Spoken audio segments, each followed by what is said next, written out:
When a decorated royal guard broke protocol to intercept a gift meant for young Prince Louis, nobody could have predicted that his split-second decision would expose a security breach that reached the highest levels of Kensington Palace. What was inside that innocent-looking package?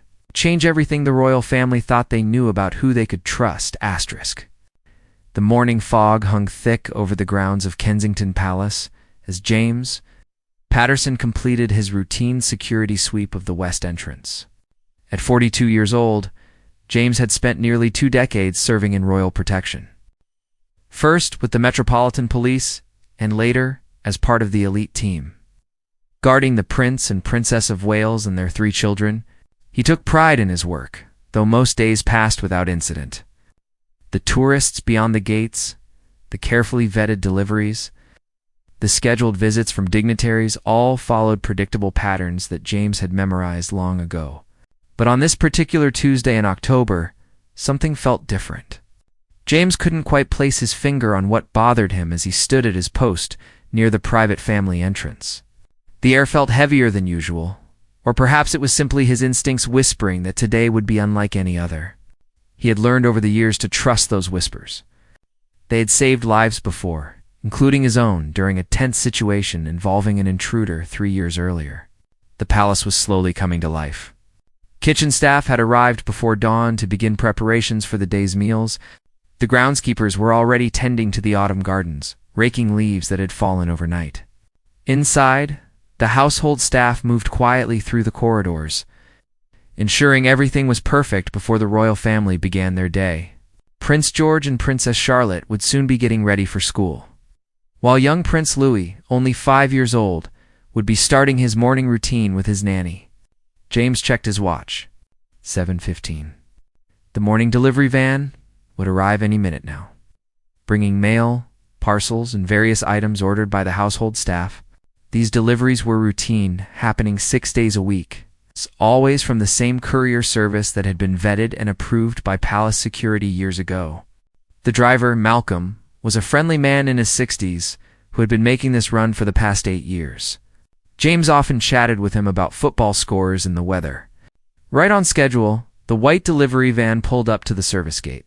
James recognized Malcolm behind the wheel and waved him through after a quick verification of his identification badge. The van rolled slowly up the drive and came to a stop near the staff entrance.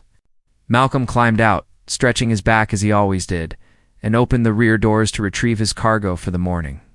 James walked over to assist with the security check, standard procedure that involved scanning each package and verifying the contents against the delivery manifest. Malcolm handed him the electronic tablet with the day's list while unloading boxes onto a wheeled cart. There were the usual items: office supplies for the private secretary's office, specialty foods ordered by the head chef, dry cleaning returns, and several personal packages addressed to various members of the household staff. Busy morning? James asked, scanning through the list on the tablet. Not too bad, Malcolm replied, wiping his forehead with a handkerchief despite the cool morning air. Got a special one today, though. Gift for the little prince. Birthday present, I'd reckon. James felt that whisper again, a little louder this time. Prince Louis's birthday wasn't for months. Why would someone be sending a birthday gift now? He kept his expression neutral as Malcolm pulled out a medium-sized package. Wrapped in cheerful blue paper covered with cartoon characters, the package was professionally wrapped, complete with a silver bow and a gift tag attached. Let me see that one, James said, reaching for the package. Malcolm handed it over without hesitation. The package felt light, perhaps 2 or 3 pounds at most. James examined the gift tag, which was printed on expensive cardstock and read, "For Prince Louis, with warmest regards." There was no signature, no return address visible on the outer wrapping. The package itself bore a shipping label from an exclusive London boutique known for high-end children's toys and clothing, a shop that several members of the aristocracy frequented. Everything about the package appeared legitimate. The boutique was on the approved vendor list. The wrapping was professional and expensive. Yet something continued to bother James. In his years of service, he had developed an ability to spot anomalies, tiny details that didn't quite fit the expected pattern. This package, despite its innocent appearance, triggered every one of his internal alarms. "Did you pick this up from the boutique yourself?" James asked Malcolm, keeping his tone casual. "No, mate. This one came through the standard sorting facility. Had a special handling sticker on it, which is why it came through our royal route instead of regular post." Malcolm consulted his tablet. "Says here it was dropped off at the boutique yesterday afternoon and collected by our service last evening for morning delivery." James turned the package over in his hands, examining every angle. The weight distribution seemed even. There was no unusual smell, no sound when he gently shook it. The X-ray scanner would show him more, but he hesitated to take it inside just yet. Something Malcolm had said nagged at him. Special handling sticker. Those were typically reserved for time-sensitive deliveries or items that required extra care. But why would someone need special handling for a gift that was being sent months before the recipient's birthday? "Malcolm, did you notice anything unusual about this package when you loaded it this morning?" James asked. The older man scratched his chin, thinking, "Can't say that I did, really. It was with the other boutique items. Had all the proper documentation." "Why? You see something wrong with it?" James didn't answer immediately. He was running through protocols in his mind. Every package that entered the palace grounds went through multiple security checks. The X-ray scanner would show if there was anything dangerous inside. The chemical sniffer would detect explosives or hazardous materials. But James had learned that technology, while reliable, wasn't infallible. Human judgment still played a crucial role in security work. He made a decision. "I'm going to run this through secondary screening. Just a precaution." Malcolm nodded, unbothered by the extra scrutiny. He had seen James take similar precautions before. Security was paramount when it came to the royal family, especially the children. No one questioned extra diligence, even when it seemed like overkill. James carried the package back to his security station, a small but well-equipped room just inside the service entrance. He placed it on the examination table and called for his colleague, Sarah Chen, who was monitoring the surveillance cameras from the control room upstairs. Sarah had been with Royal Protection for 10 years and had a background in forensic analysis. If anyone could help him assess this package, it was her. Sarah arrived within 2 minutes, her expression curious. "What have you got, James?" "Gift for Prince Louis. Something doesn't feel right about it." James explained his concerns while Sarah pulled on a pair of examination gloves. Together, they subjected the package to a thorough inspection. The X-ray scan showed what appeared to be a stuffed toy, possibly a teddy bear, with some kind of electronic component inside. That wasn't unusual. Many modern toys contain voice boxes, sensors, or other electronic features. But Sarah noticed something that made her pause. "Look at this," she said, pointing to the X-ray screen. "See this component here? The circuitry pattern is more complex than you'd expect for a simple toy. And there's what looks like a battery pack that seems oversized for a stuffed animal." James felt his pulse quicken. Could be a recording device, or a camera, or something worse, Sarah added quietly. They exchanged glances, both understanding the gravity of what they might have stumbled upon. If this package contained surveillance equipment, it represented a serious breach of royal security. But they couldn't jump to conclusions without proof. They needed to open the package carefully, document everything, and follow proper protocol. James made another decision, one that would set in motion a series of events that no one in the palace could have anticipated. He picked up the secure phone line that connected directly to the office of Prince William's private secretary. The morning was about to become much more complicated than anyone had planned. Within 15 minutes of James's phone call, the atmosphere at Kensington Palace had shifted from peaceful morning routine to controlled crisis management. The private secretary, Richard Thornberry, had immediately escalated the matter to the senior protection officer, who in turn had notified Prince William's equerry. The decision was made to seal off the security station and bring in the palace's explosives and technical surveillance expert, a former military specialist named David Morrison. James and Sarah remained in the security room. The mysterious package still sitting on the examination table between them. Neither had touched it again after the X-ray revealed the suspicious circuitry. Protocol dictated that they wait for the specialist to arrive and conduct a proper threat assessment. The minutes ticked by slowly, each one feeling like an hour. Malcolm, the delivery driver, had been asked to wait in a separate room. He wasn't under suspicion, but his testimony about where and when he had picked up the package would be crucial to the investigation that was already beginning to unfold. James felt sorry for the older man, who looked confused and worried about being detained at the palace. David Morrison arrived, carrying a large equipment case and wearing an expression of focused intensity.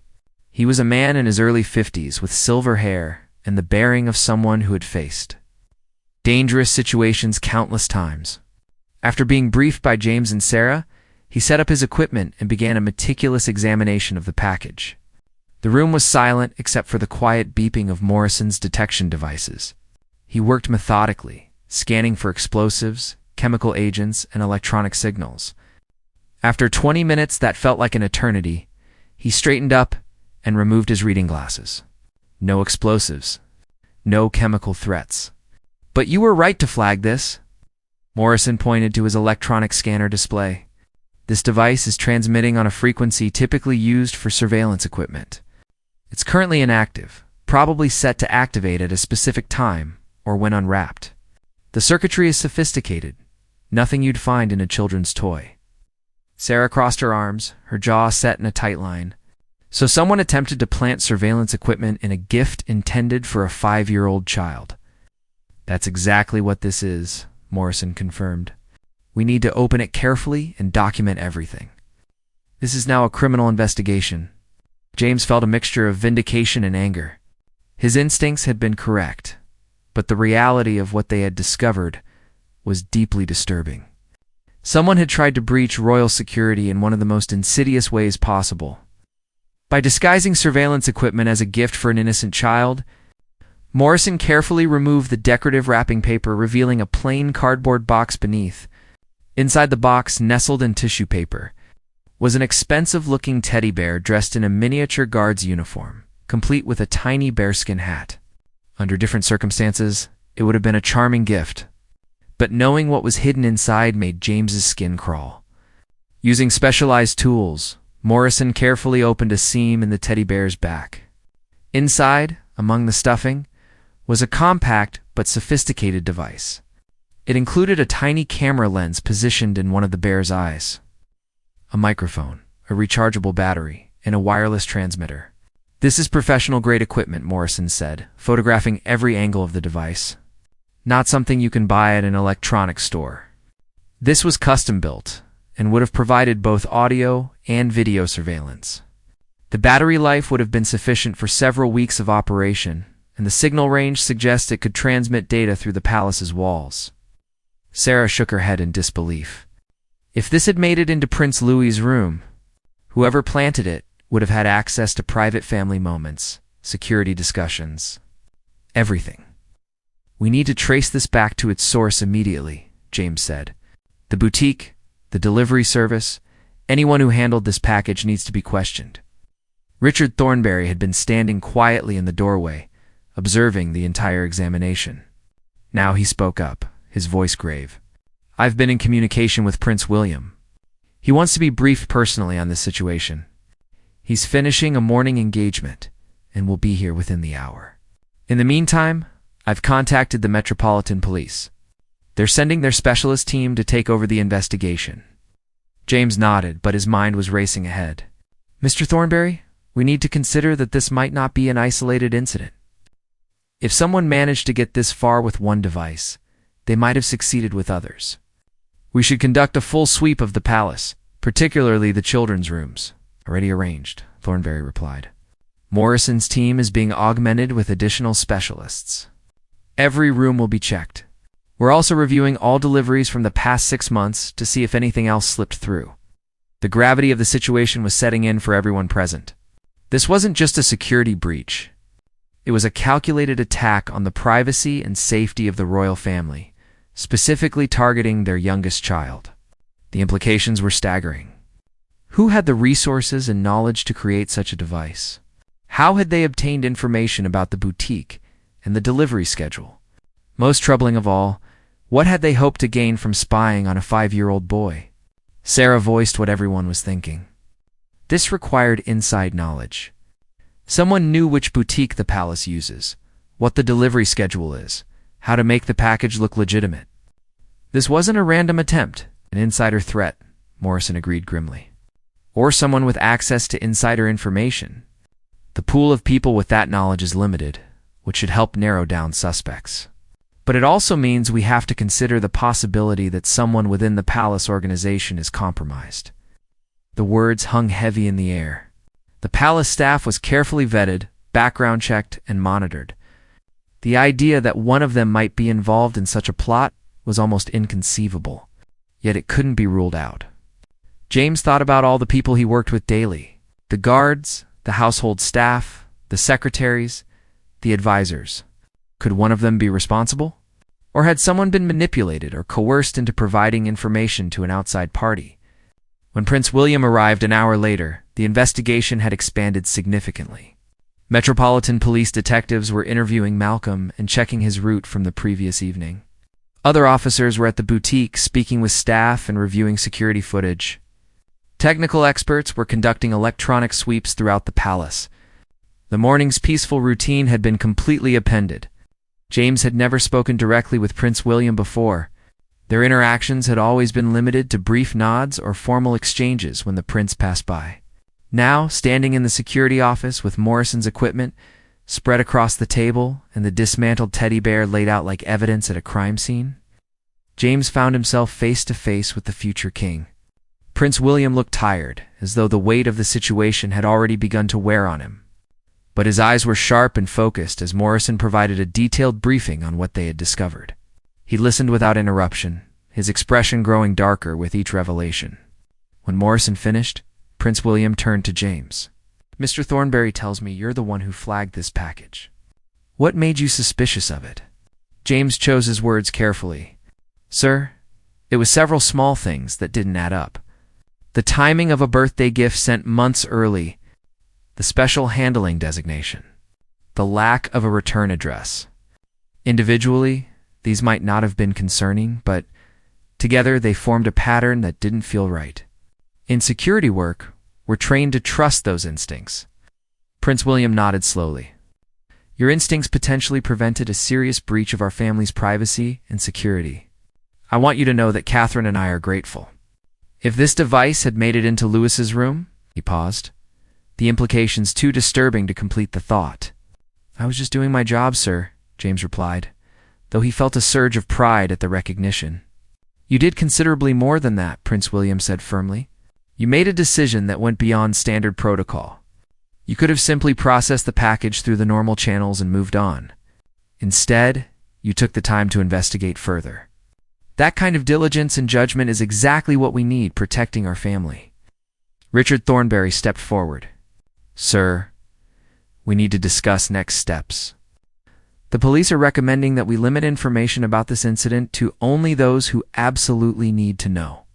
If word gets out that someone attempted to plant surveillance equipment, it could trigger copycat attempts or alert the perpetrators that we've discovered their device." Prince William considered this. "Agreed. But I also want a complete review of our security protocols. If one suspicious package made it this far, we need to ensure our systems are robust enough to catch others. I want recommendations on my desk within 48 hours. We're also going to need to inform the princess," Thornberry added quietly, "and perhaps consider whether the children should be told anything in an age-appropriate way. George and Charlotte are old enough to understand that someone tried to do something wrong." James watched as Prince William's expression shifted from the focused determination of addressing a security crisis to the concern of a father, worried about his children's well-being. It was a reminder that behind the royal titles and public duties were real people dealing with very real threats. "I'll speak with Catherine this evening," Prince William said. "As for the children, we'll need to think carefully about what to tell them and when. Lewis is too young to understand.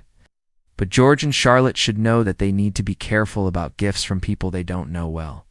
Though I hate that we have to teach them to be suspicious at such young ages."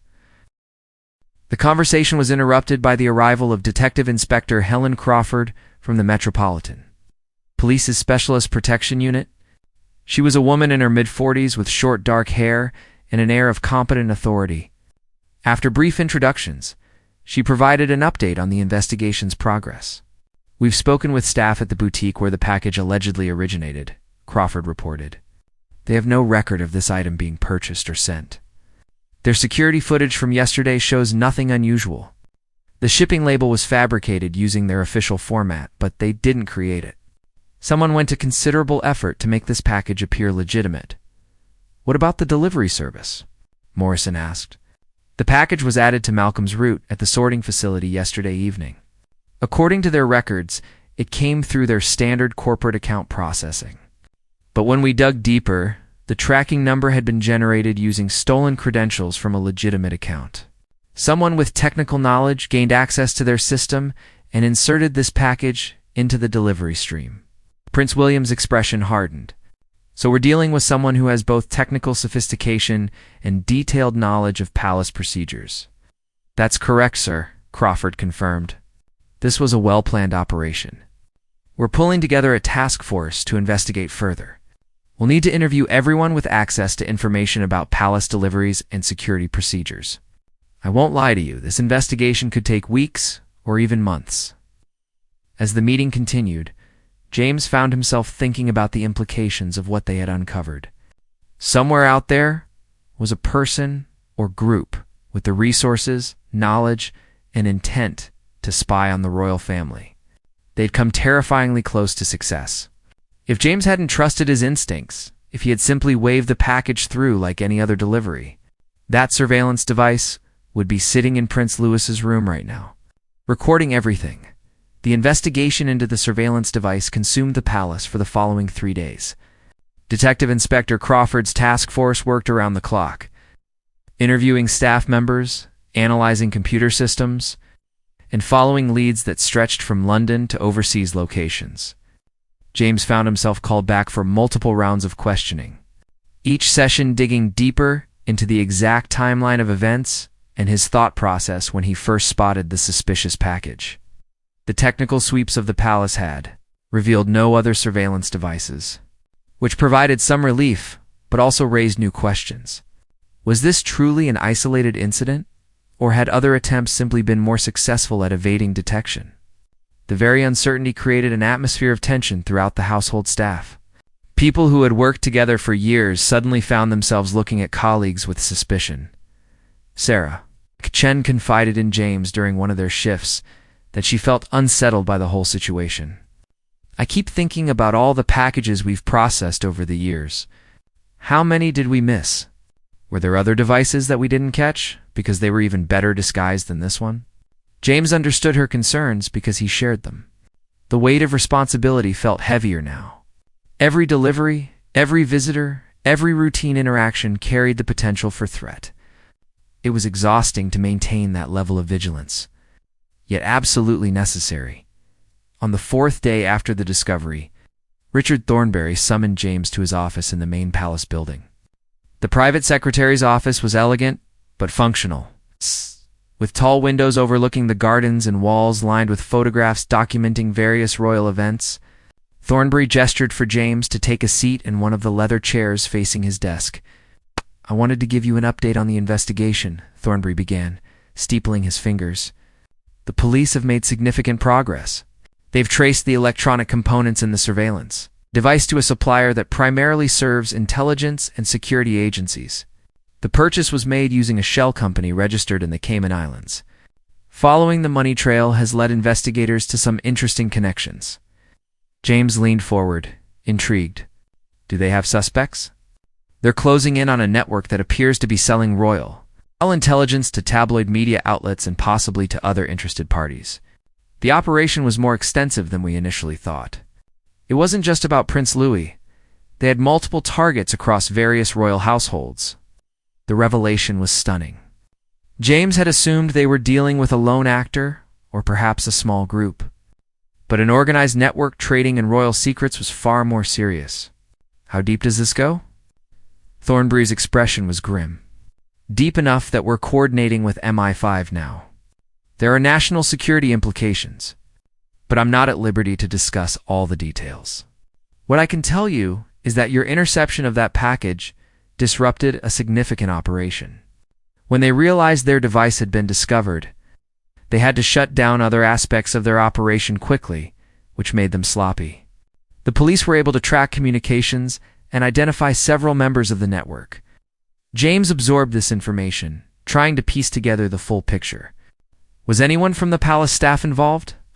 That's still under investigation. There are some persons of interest, but no arrests have been made within the palace organization. However, we have determined that someone with access to our systems did provide information to the network, possibly without fully understanding what they were contributing to. It's a reminder that security is only as strong as our weakest link. The conversation shifted to a different topic when Thornberry opened a folder on his desk. Prince William has asked me to discuss something with you. He was very impressed by your handling of the situation.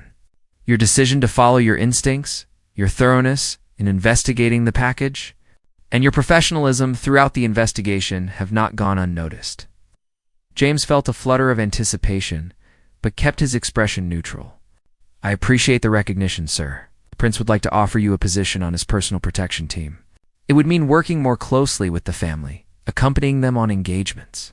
And having a more prominent role in their security operations. It's a significant step up in responsibility, but also an acknowledgement of your capabilities. The offer took James by surprise. The personal protection team was considered the pinnacle of royal security work. Officers on that team developed close working relationships with the family members. They protected and often remained in those positions for many years. It was an honor that few were offered. I would be honored to accept, James said, feeling a genuine surge of pride. Thornberry smiled. The first time James had seen the normally serious man show such warmth. Excellent. We'll handle the administrative details over the coming weeks. But Prince William wanted you to know his decision immediately. He believes your judgment and instincts are exactly what his family needs. Later that afternoon, as James completed his final shift at the service entrance before transitioning to his new role, he reflected on the strange turn his life had taken. One suspicious package had changed everything: his career trajectory, his daily responsibilities, his place within the palace hierarchy, all transformed by trusting that quiet whisper of instinct that something wasn't right. Malcolm. The delivery driver had been cleared of any wrongdoing and returned to his regular route. When he made his next delivery to the palace, he sought out James to thank him personally. You could have thrown me under the bus, made me the prime suspect. But you vouched for me, told the police I was just doing my job. I won't forget that, mate. James shook his hand warmly. You've been making deliveries here for 8 years without a single issue. I wasn't going to let one fake package destroy your reputation. The gesture had meant something to Malcolm, and it meant something to James, too. In the midst of the investigation's tension and suspicion, maintaining his integrity and fairness had been important to him. A week after the incident, Prince William requested a private meeting with James in his study at Kensington Palace. It was a smaller, more personal room than the formal offices, with family photographs on the walls and toys scattered in one corner where the children sometimes played while their father worked. Please. Sit down, Prince William said, gesturing to a comfortable chair. I wanted to speak with you personally, now that the initial chaos has settled somewhat. James sat, still feeling somewhat overwhelmed by the informality of the meeting. This wasn't a briefing or a formal interview. It felt more like a conversation between two men who had shared an intense experience. The investigation has revealed something that I think you should know, Prince William began. The network behind this surveillance attempt had been operating for almost 2 years. They had successfully placed listening devices in several locations connected to the royal family. Nothing in our private residences, thankfully, but in offices and vehicles, even in some public venues we frequent regularly. The intelligence they gathered was being sold to the highest bidders. James felt a chill run down his spine. 2 years. How did they go undetected for so long? They were careful. Very careful. The devices they used were state-of-the-art, designed to be nearly impossible to detect. They only activated when specific keywords were spoken, which meant they weren't constantly transmitting and triggering our security systems. The device intended for Louis was their most ambitious attempt yet, trying to gain access to our actual home. Do we know what they wanted specifically? James asked. Prince William was quiet for a moment, choosing his words carefully. Information about our schedules, our security arrangements, our personal conversations. Some of it was sold to tabloids for embarrassing stories, but there's evidence that some information was acquired by parties with more concerning motivations. That's why MI5 is involved now. The implications were sobering. What had seemed like a simple case of attempted privacy violation had revealed a complex web of espionage and criminal enterprise. James felt grateful once again that his instincts had flagged that package when they did. I wanted you to understand the full scope of what you prevented, Prince William continued. If that device had made it into Louis's room, if they had succeeded in their plan, the consequences could have been severe. Not just for our family's privacy, but potentially for our security and safety. Children say things without thinking. Louis might have mentioned when we would be away from the palace, or when security would be lighter. Information like that in the wrong hands, he didn't need to finish the sentence. James understood perfectly. I'm just glad I trusted my gut feelings, sir. Prince William nodded, then smiled slightly. Catherine wanted me to thank you as well. She's been quite shaken by this whole affair. The idea that someone tried to get a surveillance device into our son's room has been difficult for her to process. But she's also grateful that we have people like you protecting our family. How is Prince Louis doing? James asked, then worried he had overstepped. I'm sorry, that's probably too personal a question. Not at all, Prince William assured him. Louis is fine. He knows nothing about what happened, which is how we want to keep it for now. He's 5 and blissfully unaware of such threats. George and Charlotte know that a bad person tried to send a gift that wasn't really a gift, and that our security team caught it. We've used it as a teaching moment about being careful with gifts from strangers. But we've tried to keep it age-appropriate. The conversation continued for another 30 minutes, covering everything from the new security protocols being implemented to James's background and family. Prince William was genuinely interested in getting to know the man who would be part of his protection team. James learned that the prince had a remarkable memory for details and a genuine warmth that didn't always come across in public appearances. As James left the study, he felt a sense of connection to the family he would be protecting. They weren't just faces on currency or figures in news reports. They were real people dealing with extraordinary circumstances, trying to raise their children in as normal an environment as possible while facing threats that most parents couldn't imagine. The investigation continued over the following months, gradually unraveling the full extent of the surveillance network. Several arrests were made, including a former palace contractor who had provided technical information about security systems and a tabloid journalist who had been purchasing illegally obtained intelligence. The case would eventually go to trial, but the most important outcome had already been achieved. The network had been disrupted and its operations shut down. 6 months had passed since James Patterson intercepted the mysterious package intended for Prince Louis. In that time, his life had changed in ways he couldn't have imagined on that foggy October morning. As a member of Prince William's personal protection team, James now accompanied the family on public engagements, traveled with them to various royal residences, and had become a familiar presence in their daily lives. The transformation wasn't just professional. James had gained a deeper understanding of what it meant to serve the royal family. He had witnessed Prince William's dedication to his public duties and his fierce protectiveness of his family's private moments. He had seen Princess Catherine's grace under constant public scrutiny and her determination to give their children as normal a childhood as possible. And he had watched George, Charlotte, and Louis grow and learn, blissfully unaware of the extraordinary security measures that surrounded them.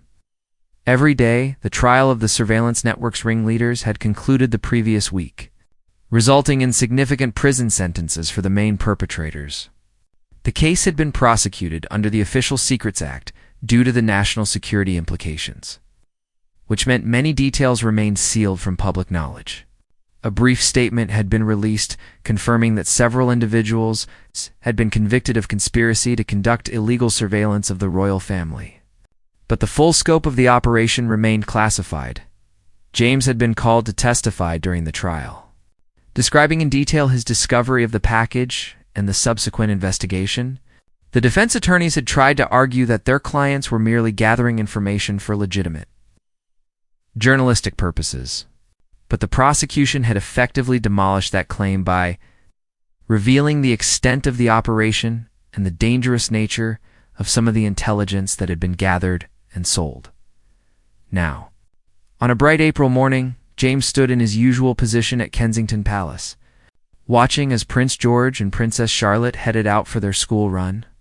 The security arrangements had been enhanced following the investigation, with additional layers of protection that were invisible to casual observers but represented significant improvements in the family's safety. Richard Thornberry approached James, carrying a tablet and wearing an expression that suggested important news. "The prince would like to see you in his office when you have a moment. He has something he wants to discuss." James felt a familiar flutter of anticipation. Even after 6 months of working closely with the family, being summoned to a private meeting with Prince William still felt significant. He made his way to the prince's office, knocked, and entered when invited. Prince William was standing by the window, looking out over the palace gardens. He turned when James entered, and his expression was warm but serious. "James, thank you for coming. Please have a seat." James settled into the chair across from the prince's desk. "Curious about the purpose of this meeting? I wanted to speak with you about something that's been on my mind since the trial concluded," Prince William began. "The investigation and prosecution revealed the extent to which we were vulnerable to surveillance and intelligence gathering. It was a wake-up call, not just for our family, but for the entire royal household." James nodded, understanding the gravity of what the prince was saying.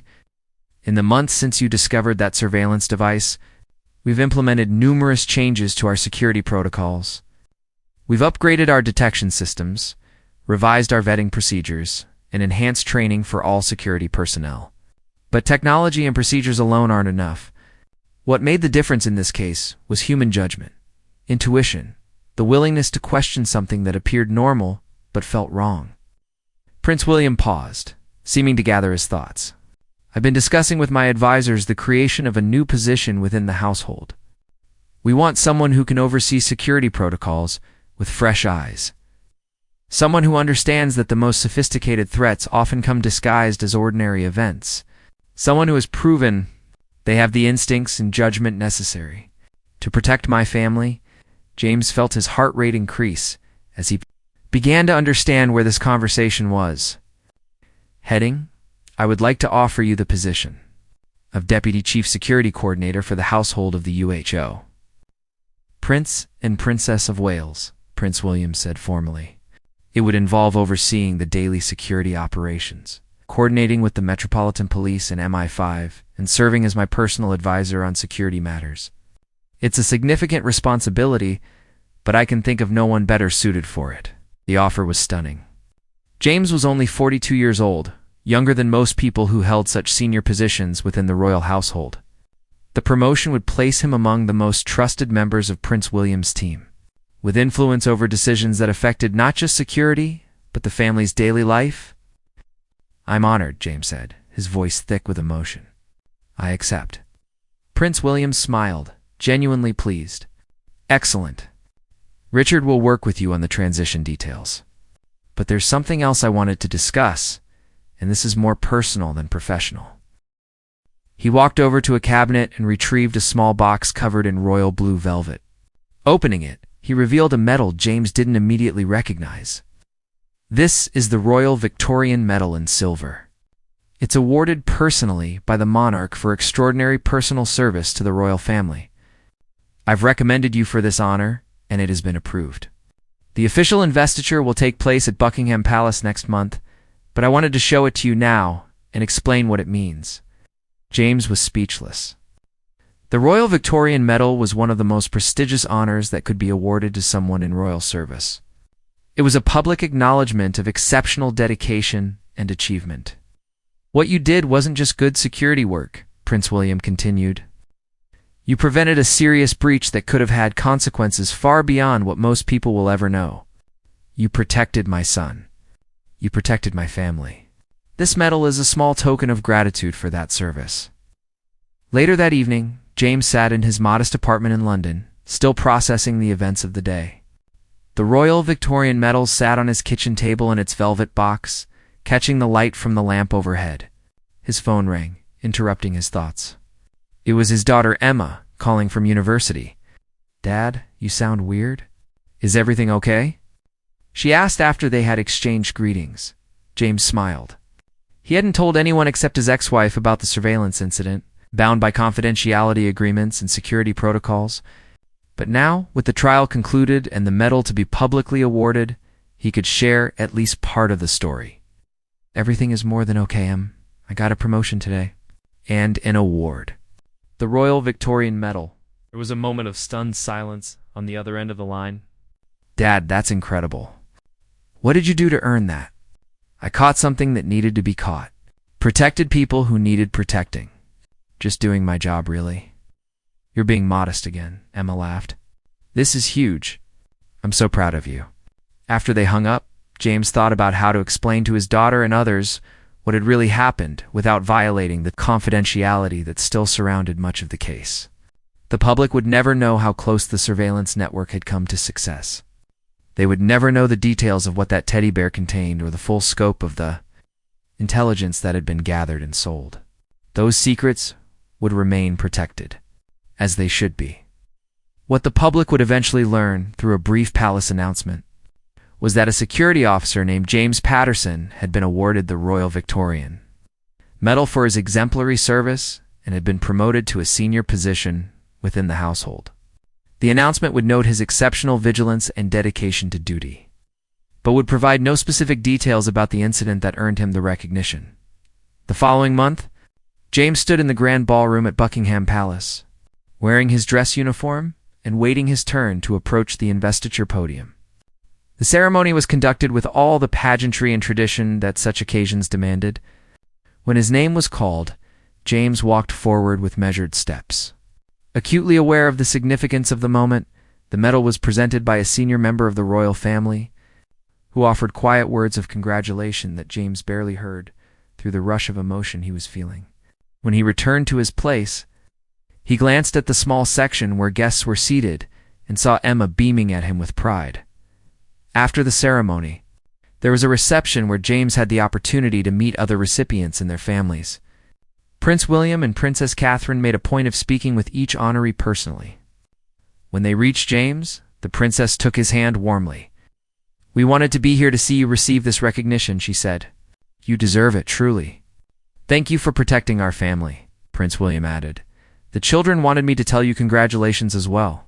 George and Charlotte understand that you got a special medal for being brave and doing your job really well." Louis asked if you got a cape too, because in his mind, anyone who gets a medal should have a cape. Everyone laughed at this, and James felt a warmth that had nothing to do with the crowded room. These were the moments that reminded him why he did this work. Not for the medals or the promotions, though. Those were gratifying. He did it because families like this one deserve to feel safe. Children like Louis, George, and Charlotte deserve to grow up without fear. Even though they lived lives that made them targets for those with malicious intent, in his new role as Deputy Chief Security Coordinator, James implemented several changes based on what he had learned from the surveillance incident. He established a program that encouraged all security personnel to report anything that felt unusual, no matter how minor it seemed. He created a system for cross-referencing deliveries and gifts against multiple databases to catch discrepancies earlier. And he instituted regular training sessions focused on developing the kind of instincts that had served him so well that October morning, but perhaps his most important contribution was fostering a culture where security wasn't just about technology and protocols. It was about people, their judgment, their dedication, and their willingness to ask questions, even when doing so might seem unnecessary or overcautious. Sarah Chen, who had been with James when they first examined the suspicious package, was promoted to a supervisory position on his team. Malcolm, the delivery driver who had been caught up in the investigation through no fault of his own, became something of a friend to James, often stopping to chat when he made his deliveries to the palace. As the months turned into a year, The incident of the surveillance device faded from immediate memory for most people involved, becoming just another entry in the classified files that documented the many threats to royal security that had been successfully countered over the years. But for James, it remained a defining moment in his career and his life. He often thought about that foggy October morning and the whisper of instinct that had prompted him to look more closely at a seemingly innocent package. What if he had ignored that feeling? What if he had simply waved the package through and moved on to his other duties? The consequences didn't bear thinking about. On the first anniversary of the incident, Prince William invited James to join him for an informal meeting in his study. It had become something of a ritual between them. These private conversations, where the formality of their professional relationship gave way to something more genuine. "I wanted to mark this day," Prince William said, pouring 2 glasses of whiskey and handing one to James. "You made a decision that changed everything. Not just for our family, but for royal security in general. The protocols we've put in place, the training we've developed, the awareness we've built, it all stems from that moment when you trusted your instincts." They raised their glasses in a quiet toast. James looked at the man he had sworn to protect and felt a deep sense of purpose. This wasn't just a job anymore. It was a calling, a commitment to ensuring that 3 children could grow up as safely as possible, despite the extraordinary circumstances of their birth. It was about protecting a family that served their nation while trying to maintain some semblance of normal family life. "Thank you, sir," James said simply, "for trusting me with this responsibility." "Thank you," Prince William replied, "for being worthy of that trust." Outside the study windows, evening was falling over Kensington Palace. Somewhere in the residence, 3 children were having dinner, doing homework, playing before bedtime. They were safe, protected by layers of security both visible and invisible. And among those layers, fulfilling his duty with quiet dedication, was a man who had learned that the most sophisticated security system in the world was only as good as the human judgment. Behind it, James Patterson had started that October morning as just another security officer doing his routine duties. He ended that day having prevented a serious breach of royal privacy and security. Now, a year later, he had become one of the most trusted members of Prince William's household, a position he had earned not through political maneuvering or family connections, but through simple competence, integrity, and the willingness to trust his instincts when something didn't feel right in the grand scheme of royal history. The incident would merit barely a footnote if it was mentioned at all. But for the people directly involved, it would remain a reminder that vigilance, judgment, and dedication still mattered in a world increasingly dependent on technology and automated systems. Sometimes the most important security measure was simply a person who paid attention, just asked questions, and trusted that quiet whisper that said something was wrong. And on quiet nights, when James made his rounds through the palace or sat in his office reviewing security reports, he would occasionally think about that teddy bear and its cheerful wrapping paper, about how innocent it had looked and how dangerous it had been. He would remember the weight of it in his hands and the instinct that had told him to look closer. And he would be grateful, not for the medal or the promotion, but for the simple fact that he had been paying attention on the day it mattered most.